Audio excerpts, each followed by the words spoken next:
I'm Lori Thornton. I predominantly train and rescue pit bull and American Staffordshire type dogs. I personally own 4 dogs that are either purebred or mixed Staffordshire. Kiwi here is probably more of a Staffordshire Bull Terrier. She's a smaller dog. She's about a year old. There are going to be places that are not going to allow you to live there or rent there. There will be homeowners associations that will not allow you to have the dog in a home you own. There are some insurances that will not cover your home if you have these types of dogs. There are going to be people who, no matter what training your dog does, no matter how you can show them statistics, they're still going to think that this dog is dangerous, and so they're not going to come to your house, or they're not going to let their kids come to your house. And it's dealing with the people who aren't educated.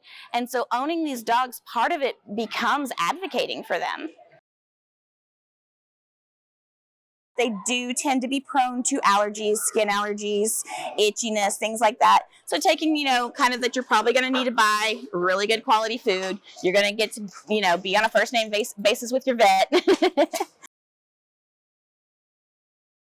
Most bully types, especially when they're young, are a little bit, they're a little bit more difficult to train. Not difficult in that they don't want to learn. I mean, as you can see, she's looking at me constantly for what can I do to earn a treat? But because they can be very energetic and they are very powerful from a young age. And so those are things that you do have to work on. You still have to find ways to use their strengths in the training. And so I teach her things like spin. She goes through my legs, things like that. And I teach her those things so that when we're having a time that she's exceptionally excited, rather than trying to make her be still, I can put her through a few things that she's getting to use that movement, use that energy. And that's because they hit adolescence. Just like our teenage children, they are pushing every boundary. They are talking back to you. They're seeing if the rule that worked yesterday, does that rule still apply today? And maybe if I push mom a little bit harder, she'll give in today. And all dogs are going to do this. All dogs. But you especially see it with your terriers.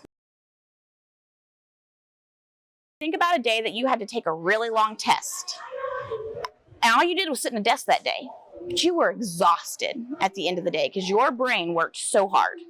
And it's the same way with our dogs. We need to work them mentally as much as we do physically. When we do walks, there are times that we are going to walk and it is going to be a power walk, or we're jogging, or it is for the physical. But there also need to be walks where they're just observing.